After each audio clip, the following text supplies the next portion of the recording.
పరిశుద్ధుడైన మా పరలోకపు తండ్రి యేసుక్రీస్తు ప్రభు, నీ పవిత్రమైన పాదములకు వందనములు. నీ పరిశుద్ధ గ్రంథములోని కొన్ని మాటలు ధ్యానిస్తుండగా మీ ఆత్మచేత మాకు బోధించి మమ్మల్ని ఆదరించుమని యేసుక్రీస్తు పరిశుద్ధ నామమును వేడుకొచ్చున్నాము తండ్రి. ఆమేన్, ఆమేన్, ఆమేన్. పరిశుద్ధ గ్రంథములో నుండి కీర్తన గ్రంథము 55వ అధ్యాయము 10వ వచనం కదండి.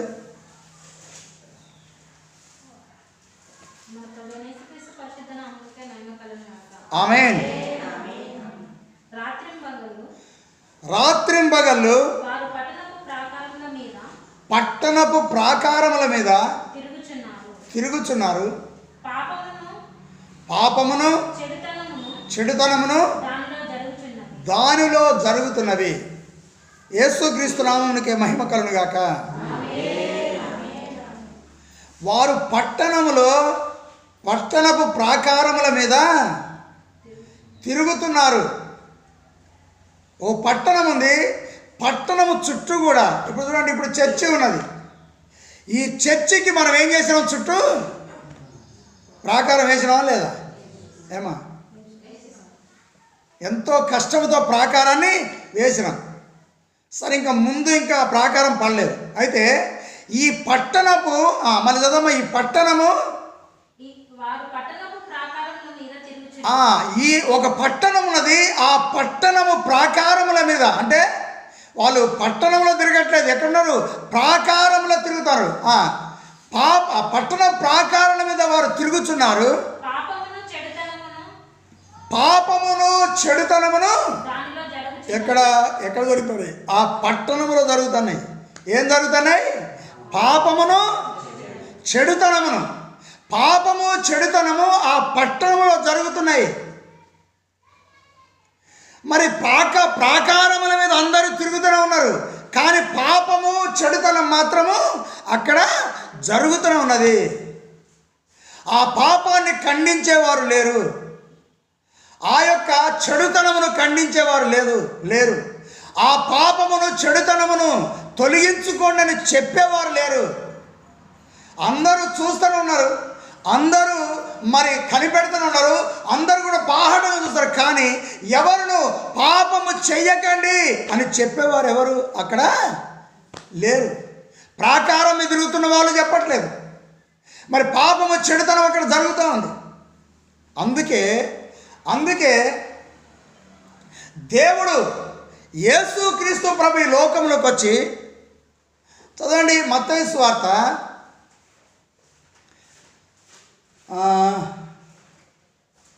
11వ అధ్యాయం 28 వచ్చిందమ్మా. 11:28.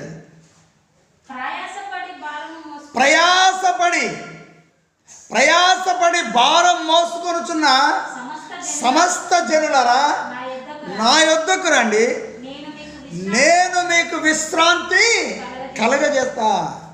కనుక ప్రియమైన దేవులారా, ప్రయాసపడి భారం మోసుకుంటారు. ఏ భారం ఇది? పాప భారం మోస్తూ ఉన్నారు.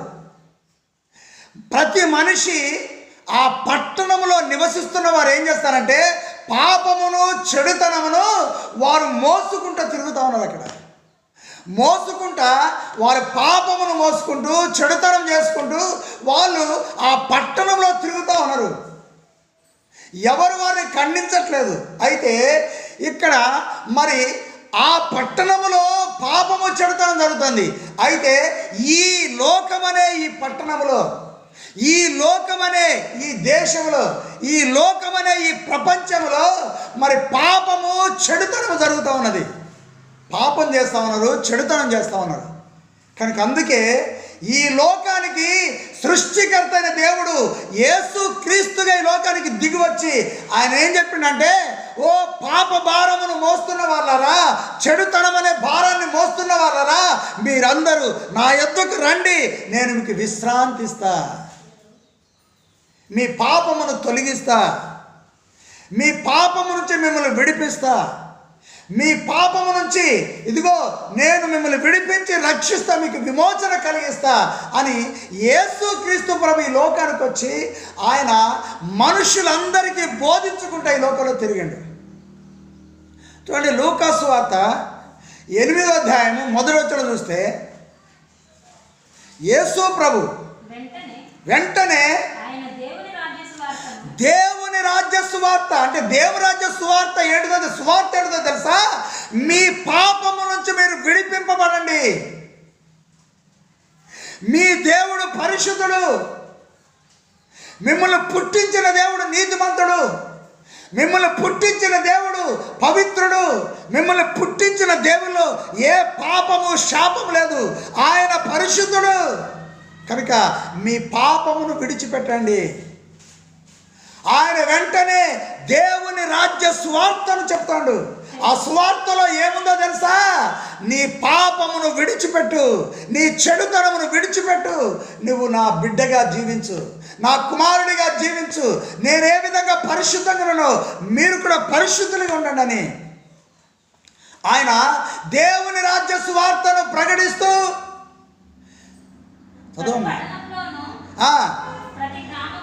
పట్టణములోను ప్రతి గ్రామంలోను సంచారం తిరుగుతూ ఉన్నాడు.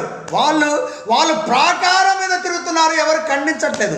కానీ ఈయన పట్టణంలో సంచరిస్తూ, మరి గ్రామంలో సంచరిస్తూ, ఈయన మరి దేశాల్లో సంచరిస్తూ ఆయన వెళుతూ ఏం చెప్తున్నాడో తెలుసా? ఆయన మీ భారము నుంచి మీరు విడిపింపబడండి, నా దగ్గర రండి అని పిలుస్తూ ఉన్నాడు. నా దగ్గర రండి. దేవుని రాజ్య సువార్త ప్రకటించు ప్రతి పట్టణంలోనూ ప్రతి గ్రామంలోనూ ఆయన సంచారం చేస్తాడు. ఆయన పాపం చేయడానికి కాదు, మోసం చేయడానికి కాదు, అక్రమాలు చేయడానికి కాదు ఈ లోకానికి వచ్చింది యేసయ్య. పాపములో అక్రమంలో అపవిత్రత ఉన్నవారిని మరి రండి అని పిలవడానికి వచ్చిండు ఆయన. అందుకే ఆయన సంచారం చేస్తాడు, తిరుగుతూ ఉన్నాడు ఆయన ఈ లోకానికి వచ్చి. ప్రతి పట్టణంలో గ్రామంలోనూ సంచారం చేయొచ్చు. 12 మంది శిష్యులు అపవిత్రాత్మలను పోగొట్టబడ్డ కొందరు స్త్రీలను, అనగా 7 దయ్యములు మగ్దలేనయు మరియు భార్యగు ఓహన్నయు సూసన్నయు ఆయనతో కూడా ఉండేది. వీరును ఇతరులు అనేకులను తమకు కలిగిన ఆస్తితో వారికి ఉపచారము చేయించు వచ్చి యేసుక్రీస్తు నామమునకే మహిమ కలుగును గాక. ప్రియమైన దేవుని బిడ్డలారా, దేవుని యొక్క రాజ్య సువార్త ప్రకటించడానికి ఎందుకు? దేవుని రాజ్య సువార్త ఎందుకు చెప్పాలా? ఇదిగో దేవుని రాజ్యం అనగా పరలోకం అనేది ఒకటి ఉన్నది. ఆ పరలోక రాజ్యంలో మీరు ప్రవేశించాలంటే మీరు మీ పట్టణంలో మీ గ్రామంలో పాపము చేస్తూ చెడుతనం చేస్తూ తిరుగుతున్న వారులారా మీరు తిరిగి రండి. యేసు ప్రభు వెంబడి సంచరిస్తున్నారు, యేసు ప్రభు వెంబడి నడుస్తున్న శిష్యులు, మరి కొంతమంది స్త్రీలు, వారిలో అనేక మంది యేసు ప్రభువును వెంబడించుకుంటా అనేకులకు క్రీస్తు యొక్క మార్గాన్ని తెలుపుతూ ఉన్నారు. దేవుని రాజ్యం గురించి బోధిస్తూ ఉన్నారు. ఎందుకంటే మీ పాపపు జీవితాన్ని విడిచిపెట్టండి. ఇదిగో నేను దయ్యములతో పీడింపబడుతున్నప్పుడు యేసయ్య నన్ను స్వస్థపరిచిండు. ఇదిగో నేను భయంకరమైన వ్యాధితో బాధపడుతుంటే, నేను భయంకరమైన అపవిత్రాత్మతో బాధపడుతుంటే, నేను భయంకరమైన చీకటి శక్తులతో బాధపడుతూ ఉంటే, మంత్రశక్తులతో బాధపడుతూ ఉంటే, ఇదిగో నేను కుష్ఠవ్యాధితో బాధపడుతూ ఉంటే, నేను గుడ్డివాడిగా ఉన్నప్పుడు, నేను కుంటివాడిగా ఉన్నప్పుడు, నేను నానా విధమైన రోగములతో పీడిపడతా ఉంటే యేసయ్య నన్ను బ్రతికించుండు, బాగు చేసిండు, విడిపించుండు, చనిపోయిన నన్ను బ్రతికించుండు అని వారు ఆయన ఎమ్మటి నుండి సాక్ష్యం ఇచ్చుకుంటూ వెళ్తారు. దేవుని రాజ్యం గురించి బోధిస్తూ ఉన్నారు. అందుకే ఇక్కడ యేసయ్య ఆ మాటలు చెబుతున్నప్పుడు వీళ్ళందరూ తమ ఆస్తిలతో పాటు వారికి ఉపచారం చేస్తారు. ఎందుకంటే దేవుడు వారిని విడిపించిండు, వారి భారమును తొలగించాడు, వారి పాప భారమును తొలగించాడు, వారి చెడుతనం అనే భారాన్ని తొలగించాడు, వారి యొక్క తనములో వారి శరీరం ఉన్న పాపపు క్రియలను తొలగించాడు. అందుకే తమ కలిగిన ఆస్తితో ఏం చేస్తారు? యేసు ప్రభు ఎక్కడికి వెళ్తే అక్కడికి వెళ్ళుకుంటా ఆయన యొక్క మార్గంలో మరి నడుస్తూ ఆయన స్వార్థ దేవరాజ్యాన్ని ప్రకటిస్తూ ఉంటే ఆయనతో పాలు పొందుతూ వారికి కావలసిన ప్రతి ఒక్కటి ఆహార పదార్థాల కోసము వారి యొక్క ఆస్తిని ఖర్చు పెట్టారు. తిరుగుతాం, సంచారం చేస్తాడు. వారికి ఈ లోకం యోగ్యమైనది కాదు. ఈ లోకంలో మాకేమీ అవసరం లేదు.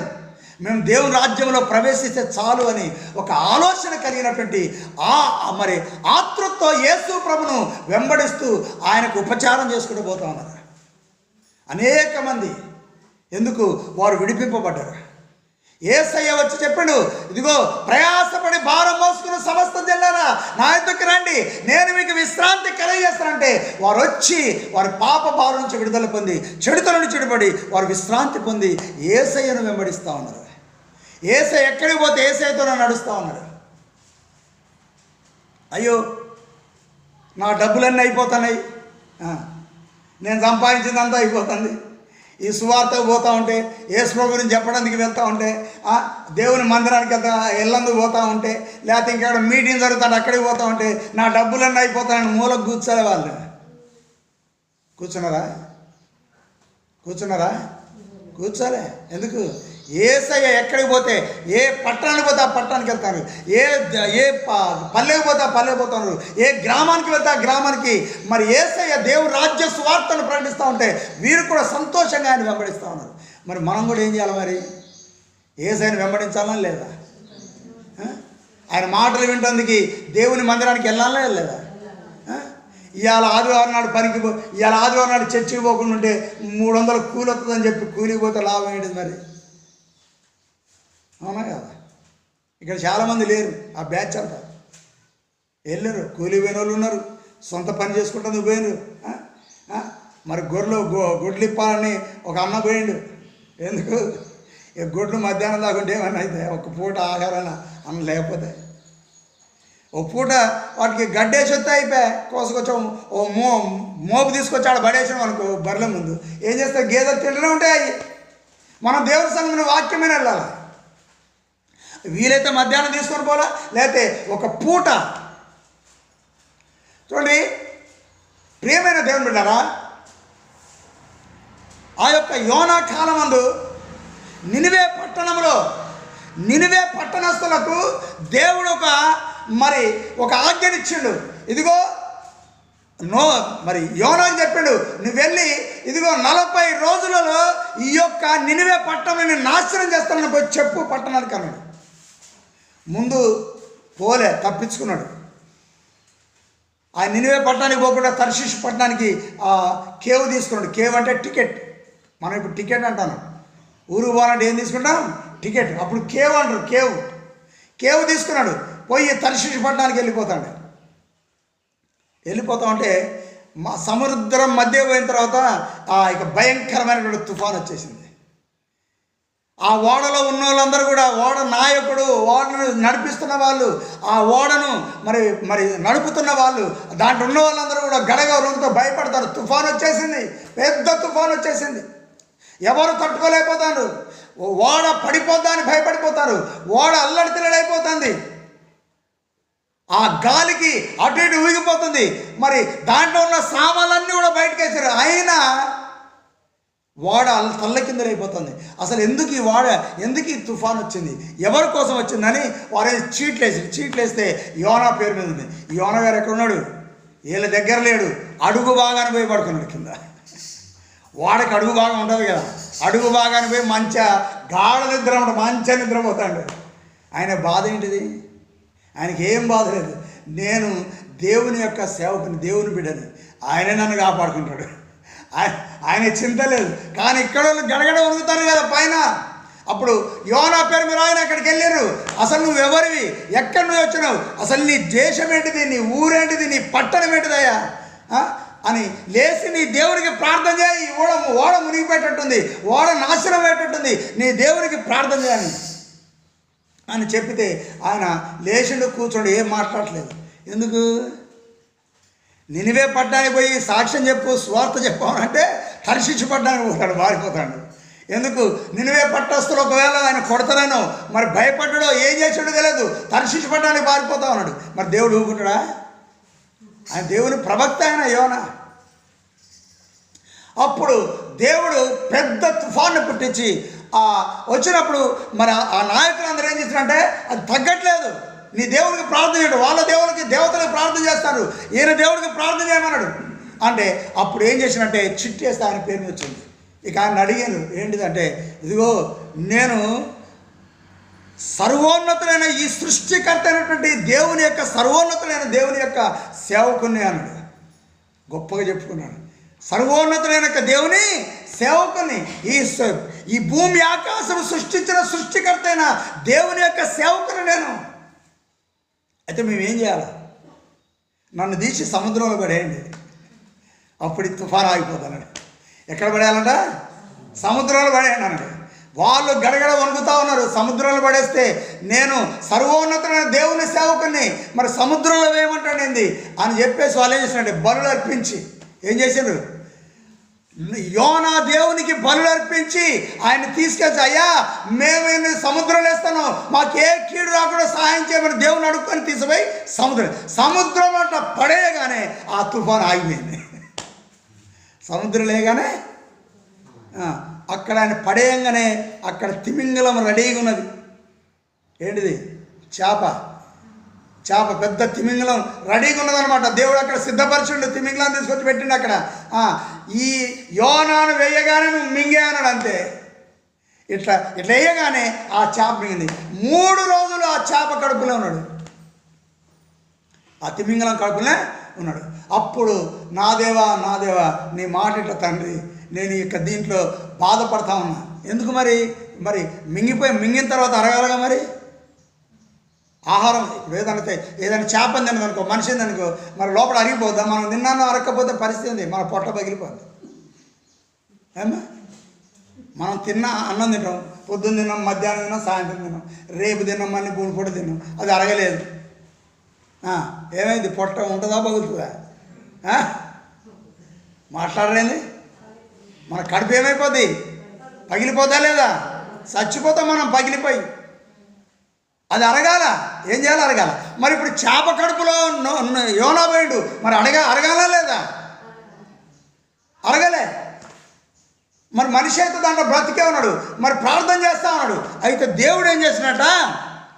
అయ్యే ప్రార్థన చేసినప్పుడు దేవుడు ఊహించినట, అయ్యా మరి అరిగిపోవాలి కదా, మరి ఎట్లా బ్రతికిండు ఆయన అని అంటే, దేవుడు యేసు ప్రభు ఒక వంకికర్ర ఉంటుంది కదా, వంకికర్ర బట్టి ఆ జీర్ణశక్తి ఏదని ఇట్లా పట్టుకొని ఉంచిందట. ఇప్పుడు 3 రోజులు దానికి అన్నం లేదు. ఎవరికి లేదు అన్నం? ఇటు యోనాకి లేదు, అన్నం లేదు, ఇటు చేపకి 3 రోజులు పస్తుండాల్సి వచ్చింది. జీర్ణశక్తిని దేవుడు ఆపేసిండు. ఇక నువ్వు జీర్ణం కావద్దు, ఆపేసిండు. అప్పుడు దేవుడు తిమింగలకు ఆజ్ఞ ఇస్తే, ఇప్పుడు ఆ తర్షీషు పట్టణానికి పోవాలనుకున్నాడు కదా, కనుక నినివే పట్టణం ఒడ్డుకొచ్చేసి కక్కేసింది. ఎవరిని? అయ్యా తండ్రి అని వేడుకున్నాడు.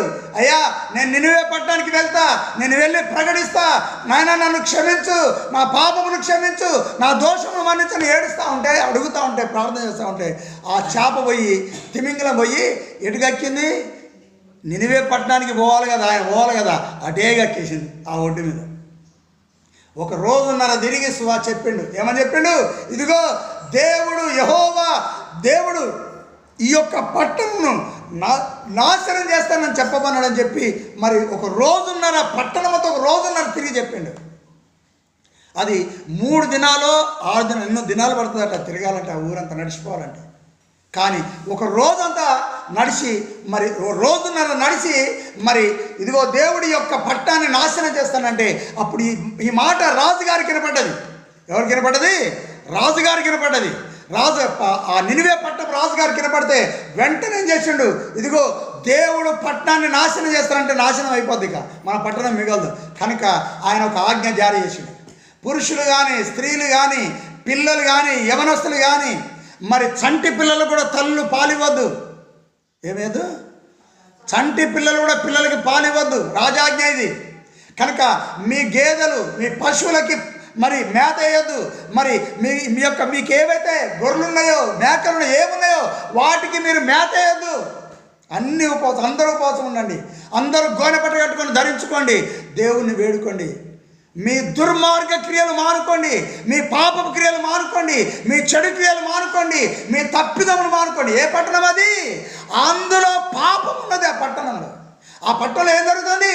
పాపమును చెడుతనం. నినివే పట్టణంలో పాపమును చెడుతనం జరుగుతుంది. కనుక దేవుడు ఈ పట్టణం నాశనం అయిపోద్దని చెప్పినప్పుడు ఆ పట్టణ విషయంలో ఆ రాజు మంచి ఆలోచన చేసి దేవుడు చెప్పితే తప్పకుండా జరుగుతుంది. ఎందుకని భయమైంది? సొదొమ గొమొర్రా పట్టణాలు ఏమైపోయినాయి? అగ్నితోనే నాశనం అయిపోయినాయి. మరి మన పట్టణం కూడా అట్లనే నాశనం అయిపోద్ది. దేవుడు చెప్పిండంటే దేవుడే దాన్ని నాశనం చేసిండు కనుక మన పట్టణం కూడా నాశనం అయిపోద్ది. కనుక అందరూ ఉపవాసం ఉండండి. చంటి తల్లులు కూడా మరి బాలింతలు చంటి పిల్లలకు పాలియొద్దు, ఉపవాసం ఉండి దేవుణ్ణి ఏడుకోండి అన్నాడు. వారు ఏం చేశారు? రాజుగారు మాట విన్నారు. అందరూ గోనె పట్ట కట్టుకొని దేవుని ఉపవాసం ఉండి మరి దేవుని దగ్గర మొరపెట్టారు. అప్పుడు దేవుడు వారిని చూసి వారి దుర్మార్గ క్రియలు మానుకుని, అయ్యా మేము పాపం చెయ్యము, ఇక ఈ తప్పులు చేయము, ఈ చెడు పనులు చేయము, ఇక పాపం చేయమని వారు దేవుని దగ్గర క్షమాపణ రాజుతో పాటు ఆ పట్టణస్తులందరూ కూడా దేవుని దగ్గర క్షమాపణ అడిగారు. వారు దుర్మార్గ కార్యాలు విడిచిపెట్టారు. అప్పుడు దేవుడు చేస్తానన్న కీడు చేయక ఏం చేసినట్ట? మానుకున్నాడు. మరి సొదొమ గొమొర్రా పట్టణాన్ని ఎందుకు నాశనం చేసాడు అంటే వాళ్ళు మానుకోలే పాపముని, వీళ్ళు మానుకున్నారు. కనుక ప్రేమైన దేవుని బిడ్డలారా, అందుకే మరి ఈ లోక ప్రపంచంలో పాపమును చెడుతనమును నేటికి జరుగుతూనే ఉంది. ఎక్కడ? ఈ లోకంలో, ఈ ప్రపంచంలో ఏం జరుగుతుంది? నాశనం జరుగుతూ ఉంది. ప్రియమైన దేవుని బిడ్డలారా, ఆ యొక్క నినివే పట్టణానికి ప్రకటించినప్పుడు వారు దేవుని మాటకు లోబడి వారి పాపాన్ని విడిచిపెట్టి మరి ఆ పట్టణపు రాజుతో పాటు మరి ప్రజలందరూ కూడా వారి పాపాన్ని విడిచిపెట్టినప్పుడు దేవుడు ఆ పట్టణాన్ని నాశనం చేయాలి, నినివే పట్టణాన్ని. ప్రియమైన దేవుని బిడ్డలారా, ఈ లోకమును కూడా దేవుడు అగ్నితో నాశనం చేయడానికి ఇది నిలువ చేయబడ్డది. చూడండి, 2 పేతురు పత్రిక 3వ అధ్యాయము 12 వచ్చింది చదవండి. 2 పేతురు పత్రిక 3:12.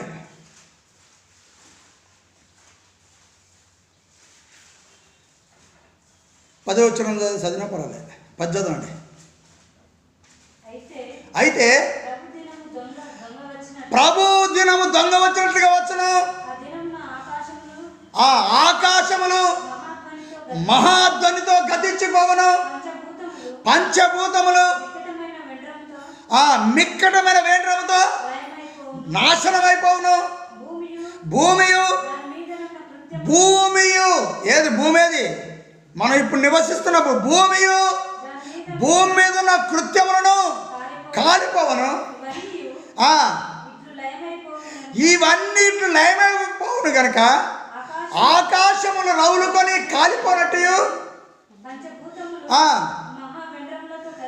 కరిగిపోనట్టు దేవుని దినపు రాకడ కొరకు కనిపెట్టుచు దాని ఆశతో అపేక్షించుచు మీరు పరిశుద్ధమైన ప్రవర్తనతోనూ భక్తితోనూ ఎంతో జాగ్రత్త గలవారై ఉండవలని యేసుక్రీస్తు నామమునకే మహిమ కలుగును గాక.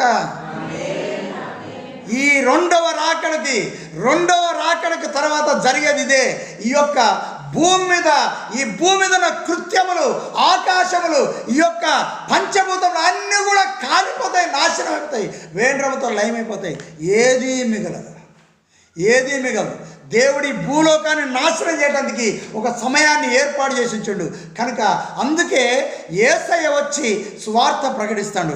మీరు మీ భారమును విడిచిపెట్టేసి నా యొద్దకు రండి, నేను మీకు విశ్రాంతి ఇస్తాను. కనుక ఇప్పుడు మనందరం ఆయన దగ్గరకు వచ్చినాం. ప్రపంచంలో కొన్ని కోట్ల మంది ఆయన సన్నిధికి వచ్చారు, ఆయన సన్నిధిలో జీవిస్తారు, ఆయన సన్నిధిలో నడుచుకుంటారు, ఆయన బిడ్డగా బ్రతుకుతూ ఉన్నారు.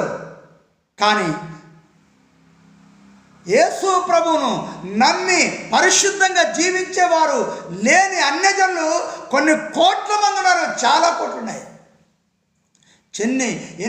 కొన్ని వేల కోట్ల మంది యేసు ప్రభువును నమ్మకుండా వారు పాపమును ఈ యొక్క వారి పట్టణంలో, వారి దేశాల్లో, వారి రాష్ట్రాల్లో, వారి గ్రామాల్లో, వారి యొక్క మరి ఆ యొక్క సిటీలలో వారు ఏం చేస్తారు?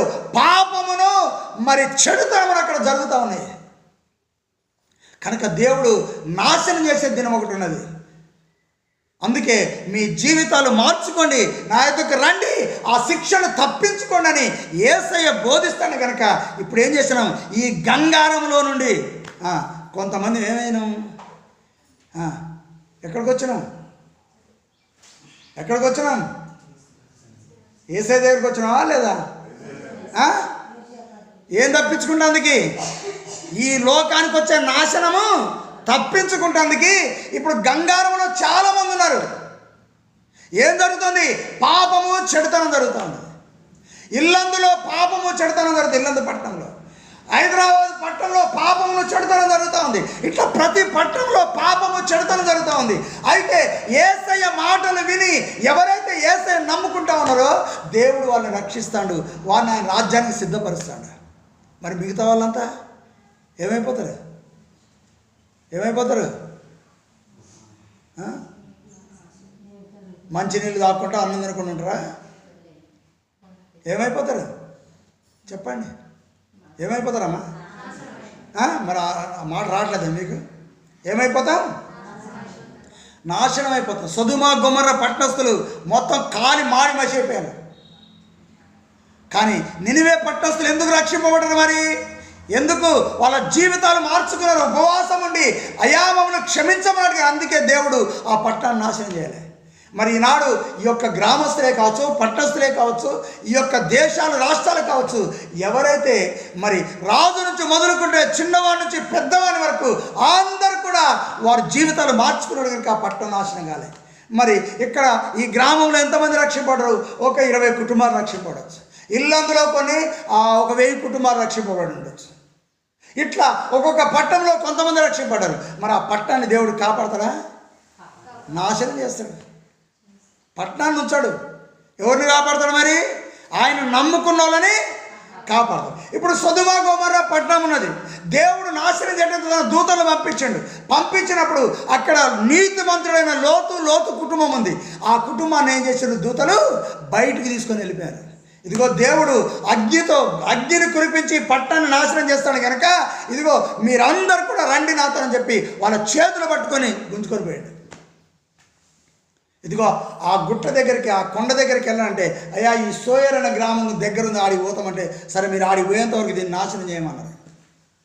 అంతే, వారు వెళ్ళిపోయారు. కుటుంబం లోతు భార్య పిల్లలు వెళ్ళిపోయారు. వెళ్ళిపోయిన తర్వాత ఆకాశం నుంచి అగ్ని గంధకములు కురిసి ఆ పట్టణం నాశనం అయిపోయింది. కానీ తన బిడ్డలను రక్షించిండా లేదా? దేవుడు రక్షించాడు. మరి ఈరోజు ఈ పట్టణం అంతా, ఈ దేశం అంతా, ఈ ప్రపంచమంతా నాశనం అయ్యే ముందు ఏం చేస్తాడు? మనని దేవుడు తప్పిస్తాడా లేదా? అందుకే కదా యేసయ్యని నమ్ముకున్నది. దానికైనా లేకపోతే రోగాల కోసమా? ఏమ్మా? రోగం కోసం కాదు. రోగం ఎందుకు వచ్చిందంటే నిజమైన దేవుని తెలుసుకోవాలి కదా. ఎవరిని తెలుసుకోవాలా? నిజమైన దేవుని తెలుసుకోవాలంటే మనకి ఏదో ఒకటి రావాలా. వస్తేనే యేసు దగ్గర వద్దా, లేదా మనకేం పని? మన దేవతలు లేరా? దేవుళ్ళు లేరా? మనం నమ్ముకున్న ఆ దేవుళ్ళు దేవతలు లేరా? యేసుతో మనకేం పని? వాళ్ళు బాగు చేయలేదు కాబట్టి వాళ్ళ ద్వారా విడుదల దొరకలేదు కనుకనే ఏం చేసినాం? యేసయ్య బాగు చేస్తున్నాడని తెలిస్తే పోయినాం, బాగైనాం కనుక యేసయ్యని నమ్ముకున్నాం. లేకపోతే యేసయ్య దగ్గర ఎందుకు వస్తాం? రోగం రాకపోతే వస్తామా? రాము. యేసయ్య మనకు అవసరమే లేదు. యేసయ్యతో జబ్బు రాకపోయినా, బాధ రాకపోయినా, కష్టం రాకపోయినా యేసయ్యతో మనకు సంబంధం లేదు. మొదట్లో అట్లే ఉంటాం. కనుక దేవుడు మనల్ని రక్షించడానికి ఇష్టపడ్డాడు కనుక మన యొక్క నాశనం నుంచి తప్పించడానికి ఆయన ఇష్టపడ్డాడు కనుక ఆయన ఏం చేసిండు? ఈ గొప్ప రక్షణ మనకు దయచేసిండు. కనుక ప్రేమ దేవునులారా, అందుకే అక్కడ అంటాడు, చదవమా, కీర్తన గ్రంథము 55వ అధ్యాయం 10వ వచనం.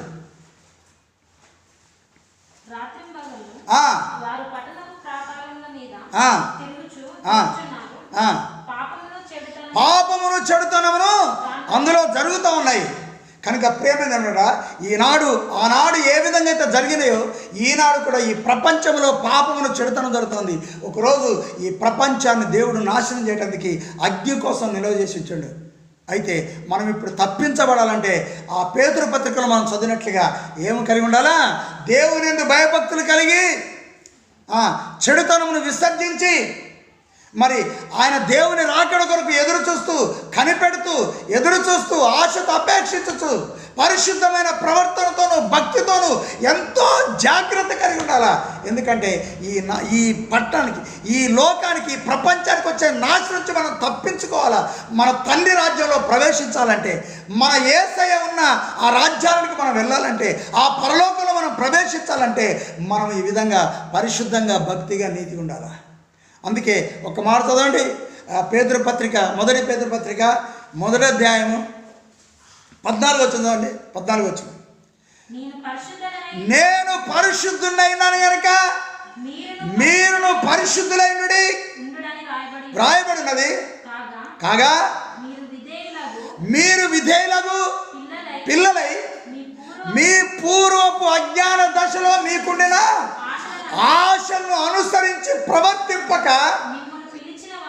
మిమ్మల్ని పిలిచిన యేసయ్య పరిశుద్ధుడై ఉన్న ప్రకారము మీరును మీ సమస్త ప్రవర్తన, అనగా నీ తల నుంచి మొదలుకుంటే, నీ మనస్సు నుంచి మొదలుకుంటే, నీ పాదాల వరకు ఏ పాపముతో ఉన్నావో అది తొలగించుకొని నువ్వు పరిశుద్ధంగా ఉండాలా.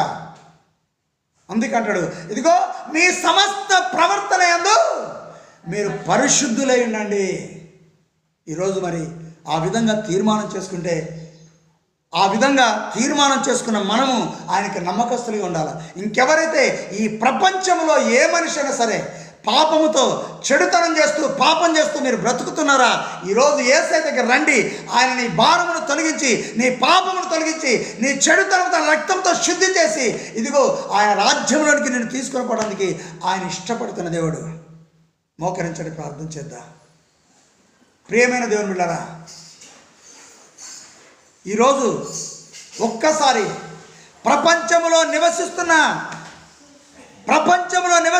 ప్రజలారా, క్రీస్తు ద్వారానే ఈ లోకానికి వచ్చే నాశనం నుంచి మనం తప్పించుకుంటాం. ఆయన రాజ్యంలో ప్రవేశించాలంటే యేసయ్యను నమ్ముకోవాలా. మన చెడుతనమును, మన పాపమును విడిచిపెట్టాలా. నువ్వే పట్టణంలో ఉన్నా, ఏ రాష్ట్రంలో ఉన్నా, నువ్వు ఏ జిల్లాలో ఉన్నా, నువ్వు ఏ గ్రామంలో ఉన్నా, ఇదిగో నీ చెడుతనమును విడిచిపెట్టి, నీ పాపాన్ని విడిచిపెట్టి పరిశుద్ధుడైన యేసయ్య దగ్గరికి రా. ఆయన నేను రక్షిస్తాడు, నీ పాపమును క్షమిస్తాడు, నీకు పరిశుద్ధ జీవితం ఇస్తాడు. ఈ లోకంలో వచ్చే నాశనానికి నువ్వు గురి కాకుండా ఆయన నిన్ను తప్పించి ఆయన రాజ్యాన్ని తీసుకొని పోతాడు. అట్టి కృప పొందడం కోసమై యేసయ్య సన్నిధిలో ప్రార్థన చేద్దాం. పరిశుద్ధుడైన మా పరలోకపు తండ్రి, జీవం కలిగిన యేసుక్రీస్తు ప్రభువు, నీ పవిత్ర పాదములు కొందనములు. ఈ సమయమందు నీ మాటల చేత నాయన మీరు సెలవిచ్చిన నాయన ఈ మాటలు బట్టి మీకు కొందరు ఆచరిస్తున్నాం. మా జీవితంలో తండ్రి ఎన్నడూ నాయన మా జీవితంలో ఏ పాపములో మేము ప్రవేశించకుండా నీ అందు విశ్వాసం ఉంచిన మేము భయభక్తులు కలిగి జీవించడం సహాయం చేయండి అయ్యా. ఈ లోకానికి నాశనం చేసే దినం ఒకటి మీరు ఏర్పాటు చేసి ఉన్నారు నాయన. ప్రజలందరూ కూడా నశించిపోకుండా వారికి రక్షణ దయచేయండి. మేము స్థిరముగా నిలిచి ఈ యొక్క నాశనం తప్పించుకొని నీ రాజ్యంలో ప్రవేశించండి. గొప్ప భాగ్యం తెచ్చామని, ఇక్కడున్న ప్రతిబిడ్డని దీవించి ఆశ్రయించమని యేసు క్రీస్తు పరిశుద్ధ నామమున వేడుకొచ్చున్నాం పరమ తండ్రి. ఆమేన్.